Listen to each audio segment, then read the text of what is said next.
কখনো তোমাদের কথার অবাধ্য হইনি, কিন্তু আজ যখন আমি নিজের পছন্দে বিয়ে করতে চাইছি তাহলে তোমাদের এত আপত্তি কেন? আর তাছাড়া তোমরা যে আমার বিয়ে নিয়ে কত চিন্তায় আছো। আমাদের আয়না দেখানোর আগে না এদিকে আয়। হ্যাঁ, দেখ দেখ নিজেকে, মুখটা দেখ তোর। বল, কার ঘাড়ে চাপাবো এই সোনার বরণ রূপ? হ্যাঁ, না রূপ না রং, বউ হওয়ার জন্য ঢং। আর ওই যে ও যে তোর পিছনে লাট্টু হয়ে ঘুরছে, একেবারে এঁটুলির মতো এঁটে রয়েছে, আরে ও নির্ঘাত কোনো বহুরূপী। কোনো মানুষকে দেখতে যতই খারাপ হোক না কেন, কিন্তু মায়ের জন্য সন্তান কখনোই কুৎসিত হয় না, এই কথাটা আনমোল আমাকে বলেছে। আর ও আমাকে এটাও বলেছে যে আমি যেমনই মেয়ে হই না কেন, আমাকে যেরকমই দেখতে হোক না কেন, ওর তাতে কিচ্ছু যায় আসে না, কারণ ও আমাকে সত্যিকারের ভালোবাসে। আর তোমরা চুপ কর তুই, একেবারে লজ্জা শরম বেঁচে খেয়েছে। আরে ব্রণ বেরোনোর বয়সে যদি তুই এই ভুলটা করতিস না, তাহলে আমরা তোর এই ভুলটা মেনে নিতাম। 30 বছরের ধাড়ি মেয়ে, কথা দেখো কচি খুকির মতো। আর তুই বলছিলি না যে ওর বাবা মা তোকে বাড়ির বউ করতে চায় না? বিয়ের পর যদি তোকে ছেড়ে দিয়ে চলে যায় তো? আরে তখন আবার কি পেট ফুলিয়ে নিজের ভাগ্যের দোষ দিয়ে বেড়াবে আর আমাদের বুকে পাথর হয়ে এসে এরকম জমবে? নয় আনমোল, যেরকমটা তোমরা ওকে ভাবছো। আরে মেয়ে, পাগল হয়ে গেছিস তুই? ঠান্ডা মাথায় একটু ভালো করে ভেবে দেখ। আরে তুই চাকরি করা মেয়ে, আর ওর নজর তোর তোর মাইনের উপর। ও আমার থেকে বেশি রোজগার করে মা, আর ও আমাকে এটাও বলেছে যদি আমি চাই তো বিয়ের পর চাকরিটা ছেড়ে দিতে পারি আমি। আরে সোনা মেয়ে, আরে তুই চাকরি ছাড়বি কেন? হ্যাঁ, আর তুই যদি চাকরি ছেড়ে দিস তাহলে আমাদের কি হবে? হ্যাঁ, আর এই সংসার চলবে কি করে? একটু ভেবে দেখ তুই। তার মানে তোমরা দুজন আমার বিয়ে নিয়ে একটু চিন্তা করো না। তোমরা শুধু এটা ভাবো যে যদি আমি এই বাড়ি ছেড়ে চলে যাই তাহলে আমার মাইনের একটা টাকাও তোমরা পাবে না। আমি তোমাদের কাছে মেয়ে নই, শুধু একটা অভিশাপ।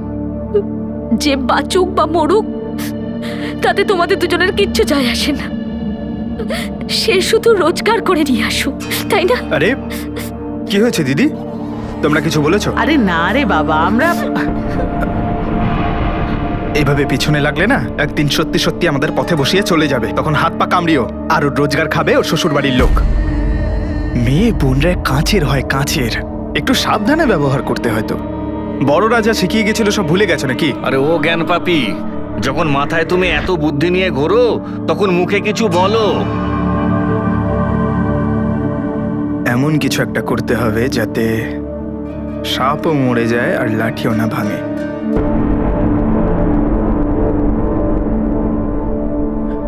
মা বাবা সন্তানের সম্পর্ক কোনো লেনদেনের দাঁড়িপাল্লায় কখনো মাপা যায় না, কারণ না কখনো কোনো সন্তান তার মা বাবার ঋণ শোধ করতে পারে, আর না কোনো মা বাবা তাদের দায়িত্ব দয়া ভেবে পালন করে থাকে। কিন্তু যখনই এই সম্পর্কে ব্যক্তিগত স্বার্থ চেপে বসে, তখন ক্ষতি এই সম্পর্কে অবধারিত হয়ে দাঁড়ায়। বোন বা মেয়ের বিয়ের চিন্তা সব মা বাবা এবং ভাইয়েরই হয়ে থাকে, কিন্তু মাধুরীর মা বাবা এবং ভাই এই চিন্তায় চিন্তিত ছিল যে যদি মাধুরীর বিয়ে হয়ে যায় তাহলে তাদের আর্থিক সমস্যা বেড়ে যাবে, কারণ সবাই মাধুরীর আয়ের উপর নির্ভরশীল ছিল।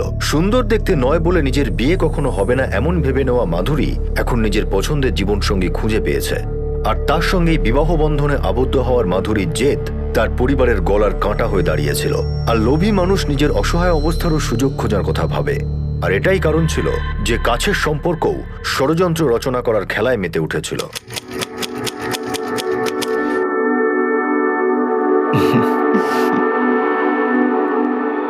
আইনত স্বামী স্ত্রী হলেন আজ থেকে। আরে এমনি কি করে স্বামী স্ত্রী হয়ে গেল? হ্যাঁ, আরে আগে সিঁদুর পরাও আমার মেয়েকে। হ্যাঁ, এই নাও।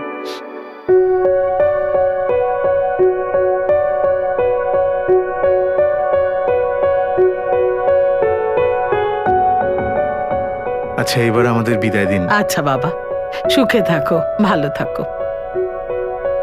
থাক থাক। আরে জামাই বাবু, ফটো তো তোলাই হলো না, তোলো। সব জিনিস নিয়েছো তো? হ্যাঁ, আর কিছু যদি থেকেও যায় তো পরে গিয়ে আমি নিয়ে আসবো। ও বাড়ির সম্পদ আমি, ওদের সম্পত্তি নয়। আরে এখন তো এই অন্যের সম্পত্তি আমার হয়ে গেছে, কিছুদিন এখন তুমি আমার এতটুকুও দূরে যাবে না। আচ্ছা, তোমার মা বাবা, ওনাদের সঙ্গে যদি দেখা হতো তাহলে? এখন নয়, কিছু কথা ধীরে সুস্থে জানলেই তোমার ভালো হবে। কিন্তু তুমি টেনশন নিও না, ওরা নিশ্চয়ই তোমাকে আপন করে নেবে।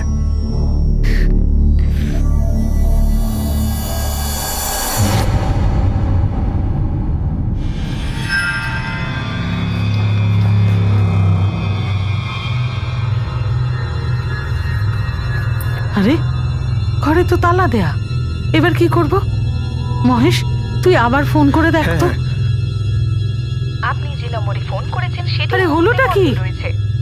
ফোন লাগছেই না। আনমোলকে ফোন কর না। হ্যাঁ, আপনি যে নম্বরে ফোন করেছেন সেটি এই মুহূর্তে বন্ধ রয়েছে। লাগছে না। ওদের দুজনের কবে বিয়ে হয়েছিল? স্যার 5 দিন হলো। আমাদের মাধুরী আনমোলকে খুব ভালোবাসতো। আরে সেই জন্যই তো আমরা জাতপাতের ব্যাপার কিচ্ছু দেখিনি। কিন্তু বিয়ের পর থেকে কে জানে ছেলেটা আমার মেয়েকে নিয়ে কোথায় উধাও হয়ে গেছে। শেষ কবে কথা হয়েছিল আপনাদের? ওই বিয়ের দিনকেই কোর্টে। হ্যাঁ স্যার, আমার মেয়ে আমাকে বলেছিল যে মা পৌঁছেই আমি তোমায় ফোন করব। ফোনই করেনি।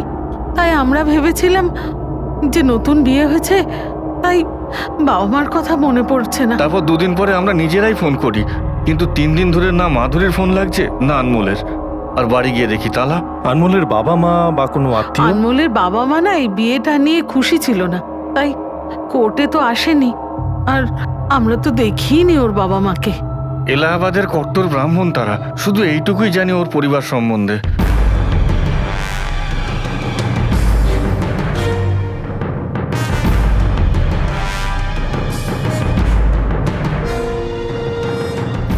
স্যার আমি তো এটাও জানি না যে ওর নাম আনমোল। ও এখানে কারোর সাথে সেরকমভাবে কথাও বলতো না। বউ কোথায় ছিল ওনার? উনি তো একা থাকতেন। এই বাড়িটার মালিক দিল্লিতে থাকেন। রাজেশ দাদা এই বাড়িটা ভাড়াতে দিয়েছেন, আর রাজেশ দা হচ্ছেন একজন ব্রোকার। হ্যাঁ স্যার, আমি তো দিয়েছিলাম 2 মাস আগে আনমোলকে এই বাড়িটা ভাড়াতে।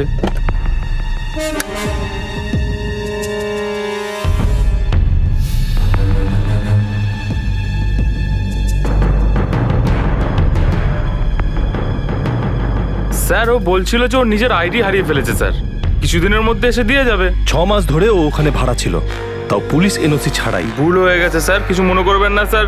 সরি আমি স্যার। বিবেক, তুমি ম্যারেজ রেজিস্টারের কাছে খোঁজ নাও, ওখানে ও কি অ্যাড্রেস দিয়েছে। স্যার, এটা তো সেই অ্যাড্রেস যেখানে ও ভাড়ায় থাকতো। নিজের নেটিভ প্লেস মানে এলাহাবাদের কোনো ঠিকানা দিয়েছিল? আগে না স্যার, রেজিস্টার্ড অফিস থেকে কিছু পাওয়া গেল না। ওর এলাহাবাদের অ্যাড্রেস ওখানে দেয়নি। মাধুরী আর আনমোলের কল রেকর্ডস। বিয়ের দিন 3টে থেকেই দুজনের মোবাইল সুইচ অফ। আর স্যার সব থেকে আশ্চর্যের ব্যাপারটা হলো আনমোল ওর ফোন থেকে শুধু মাধুরীকেই কল করতো। আনমোলের ব্যাপারে এখানে কেউ কিছুই জানে না, কিন্তু মাধুরী এই শহরেরই মেয়ে। ওর বন্ধু বান্ধব, আত্মীয় স্বজন সবার সাথে কথা বলো, হয়তো আমরা কোনো ক্লু পেতে পারি।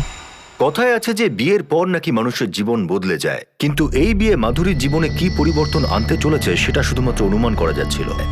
আর অনুমান বাস্তবের ছায়াও হতে পারে, আবার মিথ্যের ছবিও। আসলটা তো শুধু মাধুরীই জানতো, কিন্তু সেটা বলার জন্য সে ছিলই না। আর না ছিল আনমোল, যার সঙ্গে মাধুরী নিজের বিবাহিত জীবনের এই রহস্যপূর্ণ সফর শুরু করেছিল। কিন্তু মাধুরীর বিয়ের আগের জীবনও কম রহস্যপূর্ণ ছিল না, যা প্রকাশ্যে আনা পুলিশের অনুসন্ধানের প্রথম পদক্ষেপ ছিল। স্যার, মাধুরী আনমোলকে ভালোবাসতো, কিন্তু ওদের প্যারেন্টস এটা চাইতো না যে ওদের বিয়েটা হোক। আমি আনমোলের কাছে কি বলতো, তা সত্ত্বেও আমাকে খুব ভালোবাসে। ওর কাছে আমার রূপ কোনো ম্যাটার করে না। কিন্তু কিন্তু আমার বাড়ির লোকেরা আমার সাথে যাতে আনমোলের বিয়ে না হয় সবসময় সেই চেষ্টা করতে থাকে। আই নো তুই এখন খুব কষ্ট পাচ্ছিস, কিন্তু আনমোল আর তুই তোরা দুজনেই আলাদা কমিউনিটি থেকে বিলং করিস, আর আমাদের সোসাইটিতে এটা একটা অনেক বড় ইস্যু রে। প্যারেন্টসের আমাদের ইন্টারকাস্ট ম্যারেজ নিয়ে কোনো প্রবলেম নেই, ওদের শুধু প্রবলেম এটা নিয়ে যে যদি আমি আনমোলকে বিয়ে করে নিই তাহলে ওদের সংসার কি করে চলবে। ওরা আমার খুশি নিয়ে একটুও ভাবে না রে। ওদের শুধু আমার কাছে একটাই চাও, স্যালারি। আচ্ছা, আনমোলের সাথে মাধুরীর আলাপ কোথায় হয়? স্যার, ফ্রেন্ডস বুক থেকে। মাধুরী, আজকে লাঞ্চ করবি না নাকি? ওহো, আমি তো ভুলেই গেছিলাম। আজকাল তো তুই খাওয়া দাওয়া করতে একদম ভুলে গেছিস। তুই যা, আমি 10 মিনিটে আসছি। আচ্ছা স্যার, আমি এটা বলতে পারবো না যে আনমোল কেমন ছেলে, কিন্তু হ্যাঁ, মাধুরী কিন্তু ওকে সত্যিই ভালোবাসতো।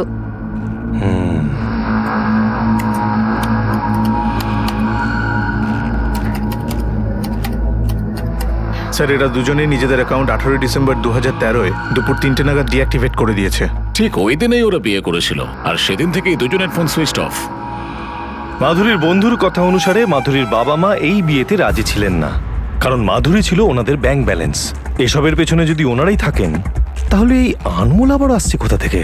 আর যদি আনমোল বিয়ের পরে মাধুরীকে ওই ভাড়া বাড়িতে নাই তোলে, তাহলে মাধুরীর সাথে উধাও হলো কোথায়?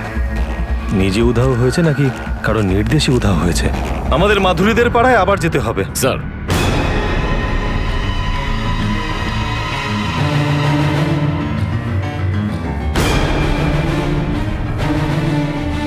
মাধুরীর বাবা বছর 10 আগে বেকার হয়ে যায়। ওর ছেলে কোনোদিন কাজকর্মের কথা ভাবতই না। বেচারি মাধুরী 18 বছর বয়স থেকে কাজ করতে শুরু করে ওই নিকমাগুলোকে খাওয়ানোর জন্য। কিন্তু এরা কেউ তার জন্য এর কাছে কৃতজ্ঞ ছিল না। ওরা ইচ্ছে মতো আমার দোকান থেকে জিনিস নিত, আর মাধুরীকে সেই টাকা চোকাতে হতো। দাদা, এই fairness cream, perfume, hair gel, ঘি, বাদাম এইসব আমি কবে নিয়েছি? ফেয়ারনেস ক্রিম, ফেস ওয়াশ আর জেল তোমার ভাই নিয়ে গেছে, আর ঘি আর বাদাম তোমার বাবা নিয়ে গেছে।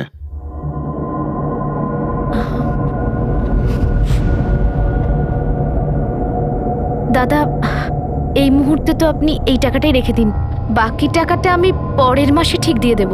মাধুরী দেখতে সুন্দর ছিল না স্যার, কিন্তু মনটা খুব পরিষ্কার ছিল। ওর তো 6-7 বছর আগেই বিয়ে হয়ে যাওয়ার উচিত ছিল, কিন্তু সংসার করার ক্ষমতা ওর কোথায় ছিল? মৃদুলা বোন, মাধুরীর বিয়ের বয়স হয়ে গেছে, ওর কি বিয়ে দেবে না? আরে দিদি, আমার হাতে যদি থাকতো তাহলে আজকেই মেয়েটাকে বিয়ে দিয়ে দিতাম, কিন্তু কেউ পছন্দ অন্তত করুক ওকে। আর সত্যিটা হলো যে আমরা তো আর টাকার কুমির নয় যে অনেক টাকা পণ দিয়ে এই অচল পয়সা চালাবো। হ্যাঁ, একটা ভালো ছেলে আছে, ভালো রোজগারও করে, ওদের কোনো দাবিও নেই। তুমি বললে কথাবার্তা চালাবো? মানে বলতে চাইছিলাম যে যে আসলে না, মাধুরী বিয়ে করতেই চায় না। আরে যখনই ওকে বিয়ে করতে বলি রাগ করে। বল, একদিন আমি মাধুরীর সাথে দেখা করি। মাধুরী, আরে কেমন আছেন আপনি? ভালো আছি। একটা কথা বলতো, মায়ের দেখা সম্বন্ধগুলো ভেঙে দিস কেন রে? দেখ মা, স্বপ্ন দেখলে সংসার হয় না, সময় থাকতে বিয়ে করে নে, না হলে কোনো ছেলেই পাবি না। আরে সেরকম কোনো ব্যাপার নয়, কিন্তু আপনি এরকম কেন বলছেন? তোর মা তো সবসময় এই বলে যখনই তোর বিয়ের সম্বন্ধ নিয়ে যাই। তারপরে জানি না ওর বাড়িতে কি ঝামেলা হয়েছিল, ওর ভাই মহেশ আমাকে হুমকি দিয়েছিল। দিদির কানে আমাদের জন্য বীজ ঢালা বন্ধ করো, না হলে তোমার ঘরে কিন্তু বেজি ছেড়ে দেবো। তল্পি তল্পা গুটিয়ে এখান থেকে পালিয়ে যেতে হবে বলে দিলাম। মেয়ের কামানো টাকায় যদি ওদের সংসার চলে, ওকে যদি বিয়ে না দেয় স্যার, তাহলে ওরা কতটা নিচু মনের মানুষ। স্যার, মহেশ অনেক ভাগ্যবান স্যার যে মাধুরীর মতো একটা দিদি পেয়েছে। ওরও অনেক খেয়াল রাখে, আর এই জন্মদিনে ওকে একটা বাইক গিফট করেছিল। মাধুরীর বিয়ের আগে ওর বাড়ির লোকেদের ব্যবহারে আশ্চর্য কোনো কিছু তোমরা লক্ষ্য করেছিলে? হ্যাঁ স্যার, মাধুরী দিদির বিয়ের আগে মহেশের হাব ভাব বদলে গেছিল। কি বলতে চাইছো? সেই সময় মহেশ খুব টাকা ওড়াতো। বোনের বিয়ের আগে কেউ এত টাকা ওড়ায়? উল্টে আমার 6 মাসের পুরনো ধারও শোধ করে দিয়েছিল, 10,000 টাকা। আমরা মানছি সাহেব, আমরা অভাগারা আমাদের মেয়ের রোজগারই খেতাম, কিন্তু ওকে লালন পালন করতে আমরা আমাদের রক্ত জল করে দিয়েছি। এখন ও যদি ওর দায়িত্ব পালন করে, তো তাতে দোষটা কোথায়? দায়িত্ব ঘাড়ে বসলে তা পালন করা কঠিন।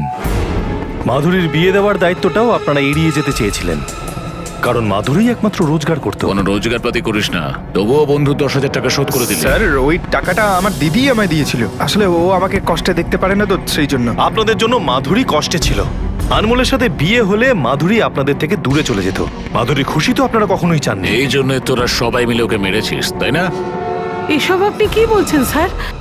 আমরা দুজন মাধুরীর বাবা মা, আমরা আমাদের মেয়েকে কেন মেরে ফেলবো? সত্যিটা নিজের মুখেই বলে ফেললেন। আমরা তো বলছিলাম মেয়ে জামাইকে অপহরণ করার কথা, আপনারা তো মরার কথা বলে ফেললেন। না না সাহেব, আপনি ভুল বুঝছেন। মুখ ফুসকার কথাটা বেরিয়ে গেছে। মুখ দিয়ে সেটাই বেরোয় যেটা মনে থাকে। বলুন, মাধুরী কোথায়? আমার মন জানে আমি আমার দিদিকে কত ভালোবাসি। আপনি মিথ্যে অপবাদ দিচ্ছেন স্যার। অপবাদ নয়, সন্দেহ। গম পিষলে আটা ভুসি দুটোই পাওয়া যায়। মাধুরীর সাথে আনমোল আপনাদের শিকার হয়ে যায়, তাই না? মাধুরীর উধাও হওয়ার পেছনে আনমোলেরই হাত। আপনি ওকে ধরতে পারছেন না, আমাদের ওপর চোটপাট নিচ্ছেন। বেশি নাটক করবি না, বুঝছিস? না হলে পিটিয়ে সত্যি কথা বের করে নেব। দেখুন, আপনি চাইলে আমাদের মারতে পারেন, কিন্তু এমন দোষারোপ আমাদের উপর করবেন না। স্যার, আমরা মানছি আমরা আমাদের মেয়েকে কোনোদিন কোনো সুখ দিইনি, কিন্তু ওর উধাও হয়ে যাওয়ায় আমাদের কোনো হাত নেই স্যার। স্যার, আমরা সত্যিই জানি না আনমোল আমার দিদিকে কোথায় নিয়ে গেছে। আমি দিব্যি করে বলছি স্যার। সত্যিটা খুব শীঘ্রই সামনে আসবে। তারপরে এই কুমিরের কান্না না, চোখ দিয়ে রক্ত কান্না হয়ে বইবে। একথা পরিষ্কার যে মাধুরীর বাড়ির লোক চাইতো না যে মাধুরীর সাথে কারোর বিয়ে হোক। আবার মাধুরীকে প্রাণে মারলে তাদের পারপাস সার্ভ হবে না, কারণ মাধুরী বেঁচে থাকলেই তবেই তারা মাল কামাতে পারবে। স্যার, ওরা নিশ্চয়ই মাধুরী আর আনমোলকে কিডন্যাপ করে রেখেছে আর ডাইভোর্স দেওয়ার জন্য ফোর্স করছে। মেরে চামড়া গুটিয়ে নিলে সত্যি কথা বেরিয়ে আসবে। আপাতত এই মোটা চামড়াদের উপর একটু নজর রাখো। হতে পারে ওরা মাধুরী বা আনমোলের সাথে দেখা করবে। মাধুরীর এভাবে নিখোঁজ হয়ে যাওয়া তার লোভী পরিবারের কোন লোভ পূরণ করছিল? মাধুরী আর আনমোলের বিয়ের বিরুদ্ধে থাকা সত্ত্বেও তার পরিবার এমন কি সুযোগ দেখেছিল যে তারা এই বিয়েতে মত দিয়ে দিল? মাধুরীর নিখোঁজ হওয়ার পিছনে তার স্বামী আনমোলের কি ভূমিকা ছিল? পুলিশের তদন্ত ঘুরে ফিরে এই প্রশ্নেরই উত্তর খুঁজছিল, কিন্তু মাধুরীর নিখোঁজ হয়ে যাওয়ার রহস্য এমন অনেকগুলো প্রশ্ন তৈরি করতে চলেছে যেসব পুলিশ কল্পনাতেও আনেনি। স্যার, এই হলো মাধুরীর বীমার কাগজপত্র, আর এটা হলো ওর নমিনি, মানে আমার প্রমাণপত্র। একটু বলুন না, বীমার টাকাটা আমরা কবে পাবো? আরে দাদা, আপনার প্রমাণপত্রের আগে মাধুরীর মৃত্যুর প্রমাণপত্র চাই। বলেছিলাম তো আপনাকে, মাধুরী মারা গেছে, আপনার মুখের কথায় কিন্তু এটা প্রমাণ হবে না।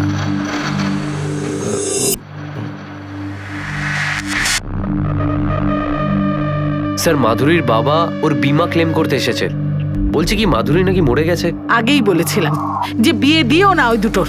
হ্যাঁ, তখন তো শুনলেন আমার কথা। এখন নিজের সঙ্গে সঙ্গে আমার কপালটাও পোড়ালে। এখন দুজন দুজনকে দোষারোপ করে তো কোনো লাভ নেই।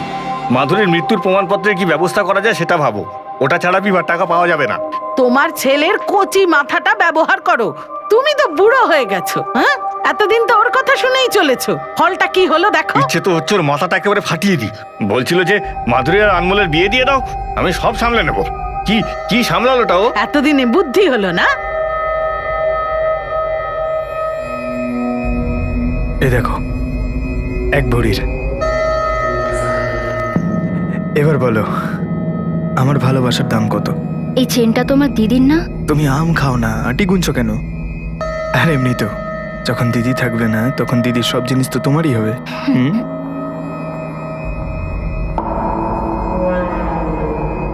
স্যার, আমার তো মনে হচ্ছে এরা যখন আনমোল আর মাধুরীর বিয়েটা আটকাতে পারলো না, তখন ওকে মেরে ওর বীমার টাকা খাবে বলে ঠিক করেছে। সেই জন্য এই বিয়েটা হয়, যাতে সব সন্দেহ আনমোলের ওপর তুমি পড়ে। বলতে চাইছো যে মাধুরীর মার্ডার হয়ে গেছে আর আনমোল নিজেকে বাঁচাতে গিয়ে পালিয়ে গেছে? যদি এমনটা হতো তাহলে মাধুরীর লাশ আমরা নিশ্চয়ই পেতাম। এখানে গল্পটা কিন্তু আলাদা। মাধুরীর বিয়ে মাধুরীর বাবা মার পরামর্শে না, বরং মহেশের পরামর্শে হয়েছিল। এখন প্রশ্ন এটাই যে মহেশ কেন চেয়েছিল যে আনমোল আর মাধুরীর বিয়ে হোক? এই মহেশের ব্যাকগ্রাউন্ড বের করো, খোঁজ নাও যে এই বিয়ের আগে আনমোল আর মহেশের সম্পর্ক কি ছিল। স্যার,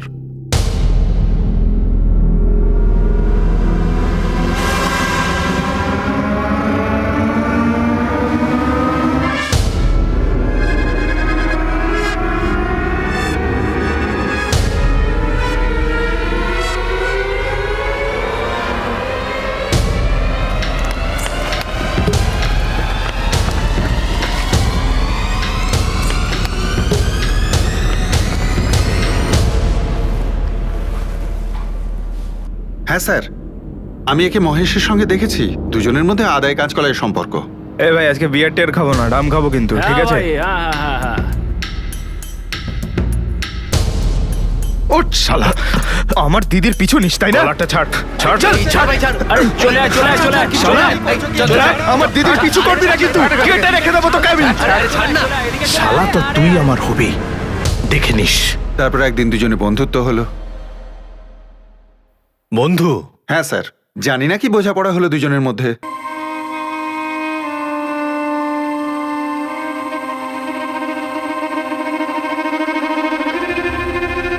শালা, তুই মরতে চাস নাকি যে আবার চলে এসেছিস?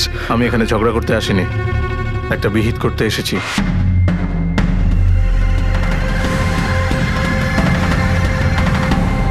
ওদের দুজনের মধ্যে কি কথা হয়েছিল সেটা তো জানি না স্যার, তবে এটা দেখেছিলাম যে ওই ছেলেটা মহেশকে টাকা দিয়েছিল। প্রথমে মারপিট, তারপর বন্ধুত্বের সম্পর্ক, পরে আত্মীয়তা। কি চক্কর চলছিল তোর আনমোলের সাথে? চক্কর? কিরকম চক্কর স্যার?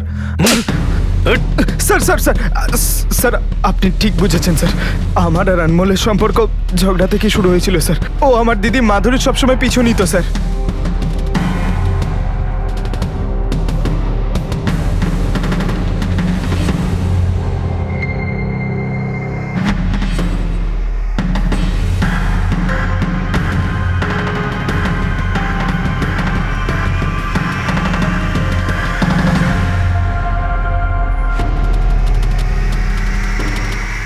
দেখছো ভাই, দিদির প্রেমিক।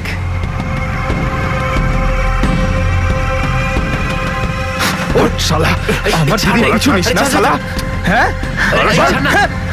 শালা, তো তুই আমার হবি, দেখে নিস। ওর হুমকি ধীরে ধীরে সত্যি হতে শুরু করেছিল স্যার। দিদি বলছিল যে বিয়ে করলে শুধুমাত্র আনমোলকেই করবে। 30 বছর ধরে ওকে কেউ পাত্তা দেয়নি, তাই ভালোবাসা অন্ধ হয়ে গেছিল। আর আনমোল তোকে বোবা বানিয়ে দিল টাকা খাইয়ে। আমি তোমার দিদি মাধুরীকে সত্যি খুব ভালোবাসি, আর ও আমাকে ভালোবাসে। এতদিনে তো সেটা বুঝেছো নিশ্চয়ই। দেখো, আমি জানি যে তোমাদের পরিবারে মাধুরীর কতটা গুরুত্ব আছে, কিন্তু তুমি আমাদের বিয়েটা আটকিও না। এখনো পর্যন্ত মাধুরী তোমাদের পরিবারের জন্য যা যা করেছে, আমিও এবার থেকে সেই কাজে থাকবো।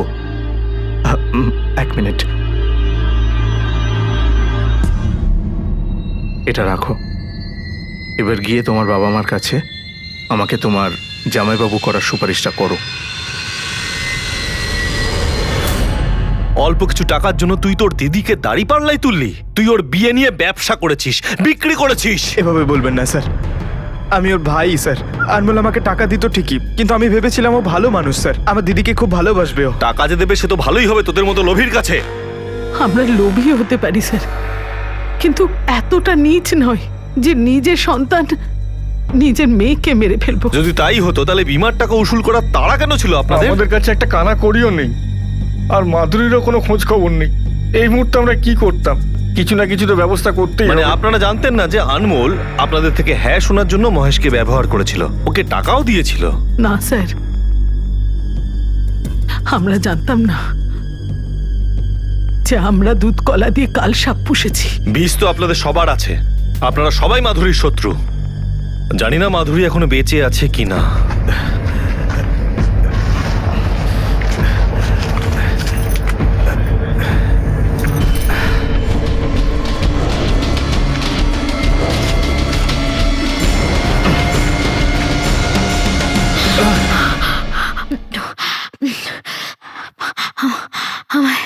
আমায় যেতে দাও, যেতে দাও। আমায় বেরো না,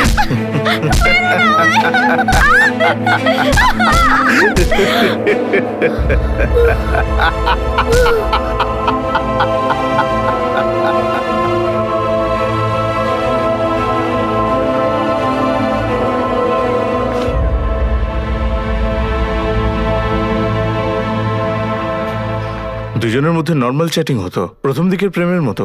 এই দুজনের অ্যাকাউন্টসে কত ফলোয়ার ছিল? এমন কেউ আছে যে যাকে সাসপিসিয়াস মনে হয়? একজন সুধা নামের মহিলা আছেন যিনি অনমোলকে বারবার ফ্রেন্ড রিকোয়েস্ট পাঠাতেন, কিন্তু ও ডিনাই করতো। এই দেখুন স্যার, ওর একটা মেসেজ, এই যে এইটা। হাই মনীষ, আমার সাথে কথা কেন বলো না? কোথায় থাকো আজকাল?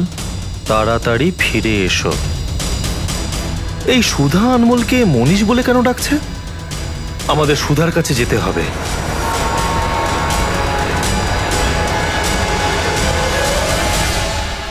হ্যাঁ, আমার নামই সুধা। এনাকে চেনেন? না। তাহলে এনাকে তো চেনেনি। হ্যাঁ, উনি তো মনীষ, আমার স্বামী। এই আপনার স্বামী? হ্যাঁ, গত 6 মাস ধরে আমি ওর খোঁজ করে চলেছি।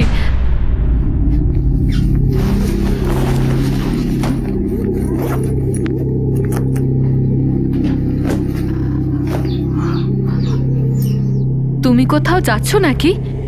সব ব্যাপারে নাক গলানোটা দরকার না, নিজের কাজটা নিয়ে মাথা ঘামা, বুঝেছিস? আর সেই দিনের পর থেকে আজ অবধিও ফেরেনি। ও কি সবসময় আপনাকে মারতো? না স্যার, কিন্তু ও রেগে যেত খুব। কিছু এমন ছিল যার জন্য ও বেশ চিন্তায় থাকতো। কি কথা? ও আমায় কখনো কিছু বলেনি, কিন্তু মাঝে মাঝে ঘুমের চোখে নিজে নিজে কথা বলতো। ছেড়ে দাও, ছেড়ে দাও, ছেড়ে দাও। কি হয়েছে?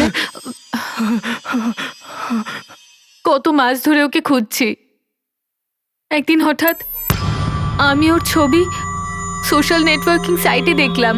আমি ওকে অনেকগুলো মেসেজও করেছি, কিন্তু ও কোনো রিপ্লাই করেনি। ওর কোনো মানসিক রোগ ছিল? না, কিন্তু হঠাৎ করে ওর মুড চেঞ্জ হয়ে যেত আর এত রেগে যেত যে কি করবে ভেবেই পেত না।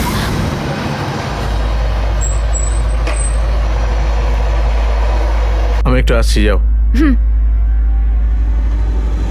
আরে বাপরে, কি করলে তুমি? অন্ধ নাকি তুই? আমাকে মারছো কেন? তোর বাবার জায়গা। আরে ছেড়ে দাও আমাকে! কি করছো তুমি? আরে ছেড়ে দাও! রাগে চোটে এত মাথা গরম করতো যে কারোর প্রাণও নিয়ে নিতে পারতো।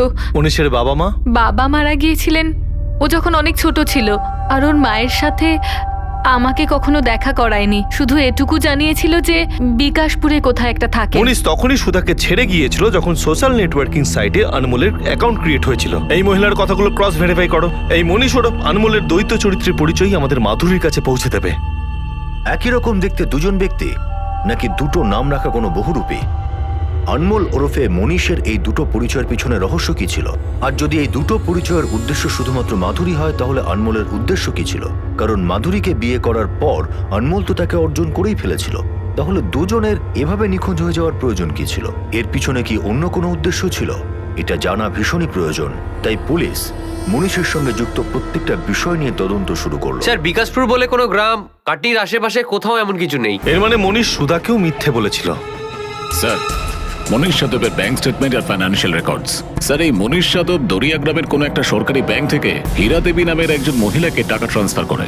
আর স্যার, 6 মাস আগে কোনো এক সতীশ যাদব বাহরিনের অ্যাকাউন্ট থেকে মনীষের অ্যাকাউন্টে 10 লাখ টাকা ট্রান্সফার করেছে। মনীষ যাদব, সতীশ যাদব আর হীরা দেবী যাদব। খোঁজ নাও যে এই 3 যাদবের ভেতরে কি কানেকশন।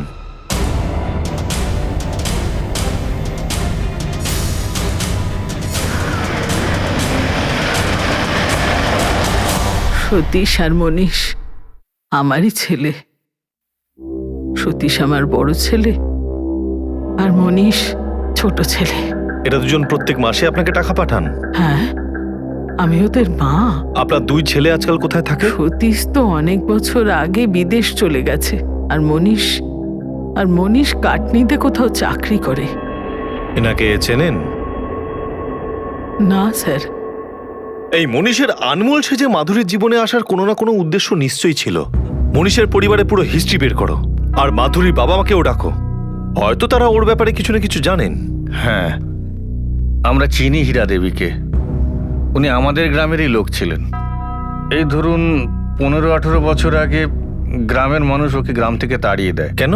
হীরা দেবীর স্বামী জবরদস্তি কিছু গ্রামবাসীর জমি হাতিয়ে নেয়। রেগে গিয়ে গ্রামবাসীরা ওকে এত মারে যে ও মারা যায়। তারপর গ্রামবাসী হীরা দেবী আর তার বাচ্চাদের গ্রাম থেকে তাড়িয়ে দেয়। সেই সময় আমার বাবা পঞ্চায়েত প্রধান ছিলেন। গত বছর উনিও মারা যান। তারপর আমরা ওখানে জমি জায়গা বেচে এখানে বাড়ি করি। আর তারপরেই আনমোল মাধুরীর জীবনে আসে। হ্যাঁ, কিছু মাস পরেই। স্যার, মনীষের ভাই সতীশ ইন্ডিয়াতেই আছে। আমি পাসপোর্ট অফিস থেকে জেনেছি সতীশ তখনই ইন্ডিয়াতে এসে গেছে যখন মনীষ ওরফে আনমোল মাধুরীর সঙ্গে প্রেম করছিল। মানে ওর ভাইয়ের সাথে মিলে আছে। হীরা দেবীর বাড়ির বাইরে নজরদারি বাড়িয়ে দাও। হতে পারে এই 2 ছেলেই মায়ের সাথে দেখা করবে।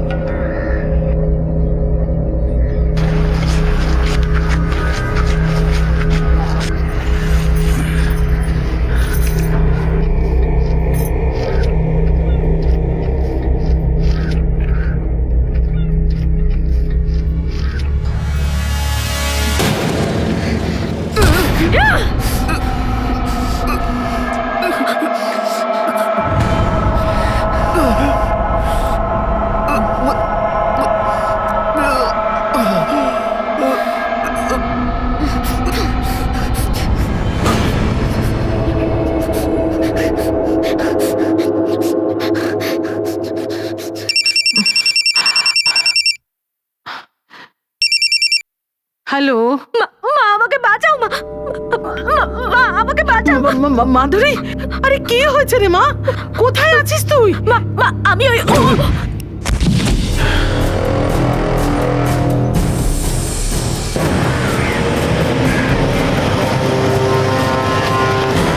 স্যার, মাধুরী এই লোকেশন থেকেই ফোন করেছিল।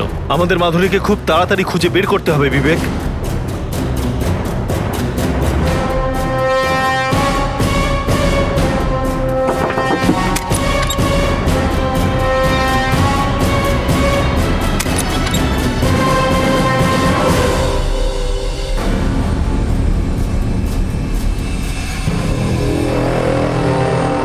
এমন কোথায় লুকিয়ে থাকতে পারে যাতে কেউ মাধুরীকে দেখতে পেল না?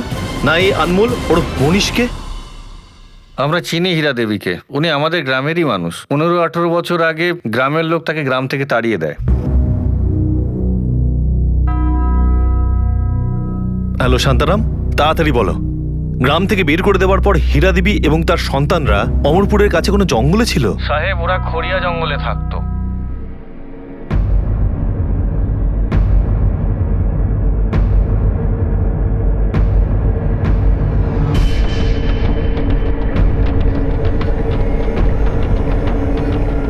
বোধহয় এটাই হবে। চারপাশ দেখো।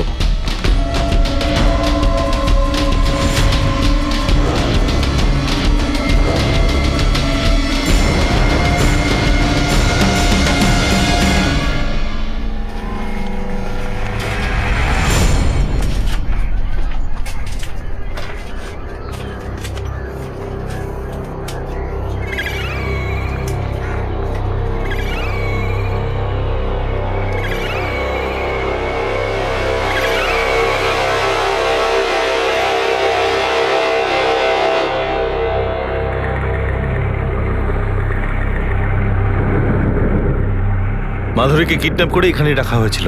ওই নাম্বারটার খোঁজ নাও যেখানে মাধুরী ফোন করেছিল, সার্ভিলেন্সে দিয়ে দাও ওটা। স্যার, ওই ফোন মনীষের নামে রেজিস্টার্ড, যেখানে ও সুধার সঙ্গে থাকতো, কিন্তু কাল থেকে ফোনটা বন্ধ আছে। আমার তো মনে হয় না ও ফোন অন করবে। স্যার, এখনই রাজু ঘোচর ফোন করেছিল। ও মনীষকে একটা দোকানের সামনে দেখেছে, এই সামনেই রয়েছে।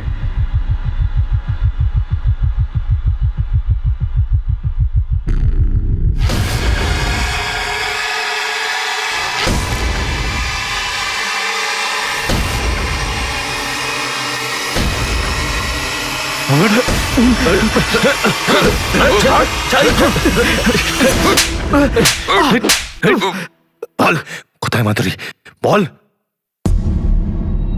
গন্ডারের চামড়া না তোর?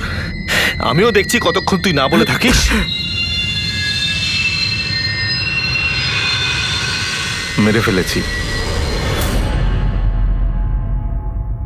মেরে ফেলেছি আমি মাধুরীকে। কেন মেরেছিস বল? কারণ ওর পরিবার, আমার মা, আমার বাবা, আমার দাদার জন্য দায়ী। ওর ঠাকুর দাদা আমার বাবাকে খুন করেছিল। ওর ঠাকুরদা না, গ্রামবাসীরা তোর বাবাকে প্রাণে মেরেছিল, কারণ উনি গরিবের জমি দখল করতে চেয়েছিলেন। আরে দখল তো মাধুরীর ঠাকুরদা আমাদের জমিতে করতে চেয়েছিল, এই জন্য আমার বাবাকে ফাঁসিয়েছিল আর ওনাকে মৃত্যুর ফরমান দিয়েছিল। ততক্ষণ পর্যন্ত একে মারো যতক্ষণ না মরে না যাচ্ছে।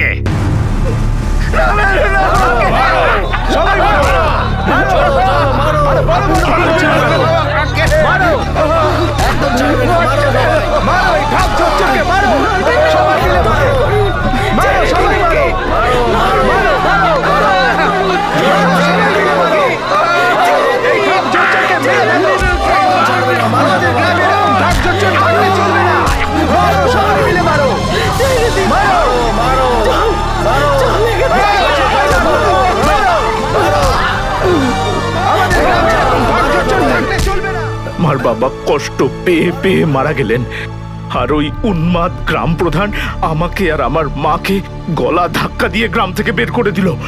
আমি আমার বাবার শেষকৃত্যটুকু করতে পারিনি, আমাদের এতটুকু শান্তি ছিল না।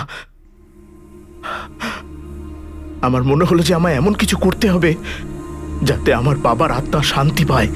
আর যখন ওই উন্মাদ গ্রাম প্রধান আমাদের থেকে দখল করা জমিটা বিক্রি করলো, তখন ওর বংশ পরিচয়টা জানতে পারলাম। আমি দেখলাম যে ওর গোটা পরিবারটা মাধুরীর রোজগারে বেঁচে আছে। ব্যাস, তখনই আমি মাধুরীকে ওদের থেকে ছিনিয়ে নেওয়ার সিদ্ধান্ত নিলাম। প্রথমে আমি মাধুরীকে প্রেমের জালে ফাঁসালাম, তারপর বিয়ে করার জন্য ওর ভাইকে টাকার টোপ দিলাম, আর বিয়ে করে ওকে ওখানেই নিয়ে গেলাম যেখানে আমরা নিজের গ্রাম থেকে তাড়া খেয়ে থাকছিলাম। অনমোল, এটা কোথায় এলাম আমরা? অনমোল, অনমোল কি করছো তুমি? অনমোল ছাড়ো আমায়, ছাড়ো আমায়, অনমোল লাগছে। অনমোল, অনমোল কোথায় নেই?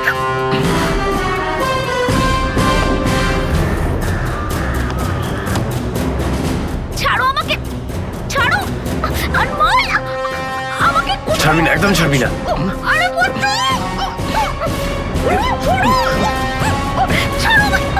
দাঁড়িয়ে ধর ধর ধর ধর।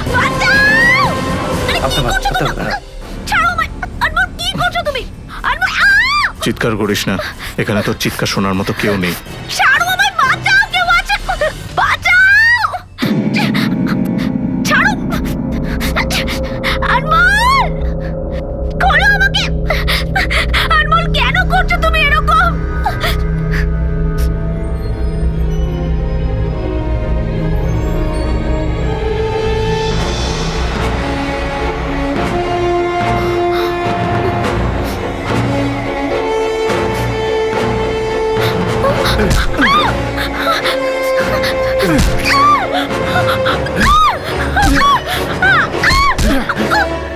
আমি আর আমার দাদা দুজনে মিলে মাধুরীর সেই হাল করলাম যেটা আমাদের বাবার হয়েছিল। আর মাধুরী যখন পালানোর চেষ্টা করলো, তো আমি ওকে প্রাণে মেরে দিলাম। আমি যা করেছি তার জন্য আমার কোনো আফসোস নেই। আমি মানি না কোনো আইন কানুন আছে বলে।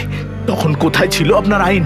যখন আমার বাবাকে পিটিয়ে পিটিয়ে মারা হয়েছিল, তখন কোথায় ছিলেন আপনি? যখন ওই উন্মাদ গ্রাম প্রধান আমার বাবাকে মৃত্যুর ফরমান শুনিয়েছিল। যদি তুই মাধুরীকে মেরেই থাকবি, তাহলে জঙ্গলেও মাধুরীর লাশ কেন আমরা পাইনি? তোর ভাই তো ওকে কিডন্যাপ করে রেখেছে, তাই না? বল, মাধুরী কোথায়? মাধুরীকে আমি মেরে দিয়েছি। ওর লাশ কোন জানোয়ার খেয়ে ফেলেছে আমি জানি না। আর আমার দাদা তো কালকেই এখান থেকে চলে গেছে। আপনার ধরার হলে ওকে গিয়ে ধরে নিন। মাধুরী বেঁচে আছে, আর ওর ভাইও ইন্ডিয়াতেই আছে। ও আমাদের মিথ্যে বলছে।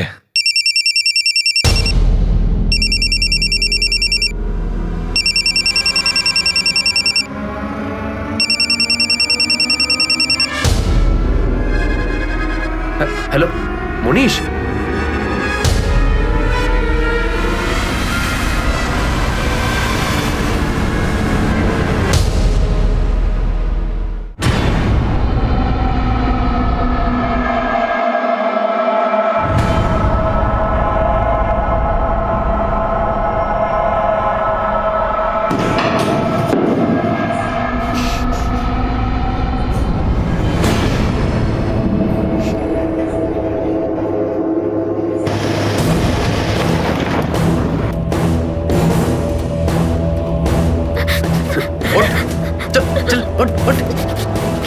তোর জন্য আমার ভাই পুলিশে ধরা পড়েছে।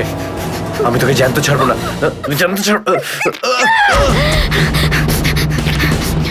এই দাঁড়া, দাঁড়া, দাঁড়া।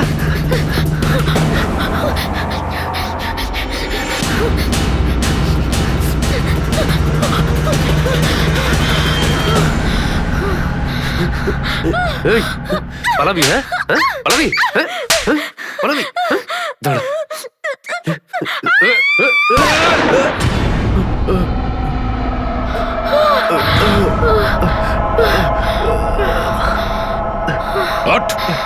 মাধুরী, আপনি ঠিক আছেন?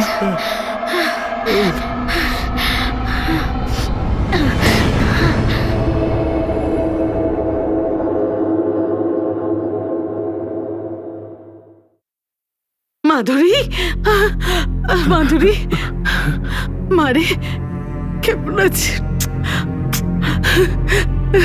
মা, তোর মাকে ক্ষমা করে দিস, খুব বড় ভুল করে ফেলেছে। না মা, আমি বলছিলাম, তুমি ঠিকই বলেছিলে। আমার মতো কুৎসিত দেখতে মেয়েকে বিনা মতলবে কেউ বিয়ে করতে পারে না মা।